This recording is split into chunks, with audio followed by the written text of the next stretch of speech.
Nizam sugar factory భూములను ఇతర అవసరాలకు మళ్లించకూడదు. కేంద్రీయ నవోదయ విశ్వవిద్యాలయానికి వెంటనే భూములు కేటాయించాలి. మూతపడిన చక్కెర ఫ్యాక్టరీలను వెంటనే పునరుద్ధరించాలి. బీసీ కులస్తుల రిజర్వేషన్లో అన్యమతస్థులను చేర్చకూడదు.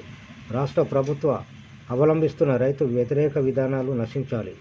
కాంగ్రెస్ ప్రభుత్వం రైతు మరియు విద్యార్థి వ్యతిరేక విధానానికి నిరసనగా జగిత్యాల జిల్లా కేంద్రంలోని స్థానిక తహసీల్ చౌరస్తా వద్ద నిరసన కార్యక్రమాన్ని నిర్వహించడం జరిగింది.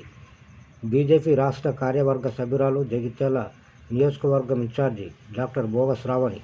ఈ కార్యక్రమంలో జగిత్యాల జిల్లా అధ్యక్షులు రాచకొండ యాదగిరిబాబు, రాష్ట్ర council member Nalvala Tirupati, parliament co convener Gontuka Sadasivam,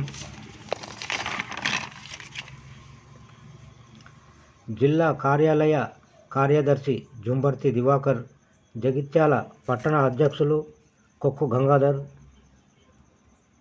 BJYM రాష్ట్ర కార్యదర్శి ఓరుగంటి చంద్రశేఖర్, పిల్లి శ్రీనివాస్, జగిత్యాల నియోజకవర్గం మరియు ధర్మపురి నియోజకవర్గం మండలాధ్యక్షులు మరియు జిల్లా మండల పదాధికారులు, ముఖ్య నాయకులు, కార్యకర్తలు తదితరులు పాల్గొన్నారు.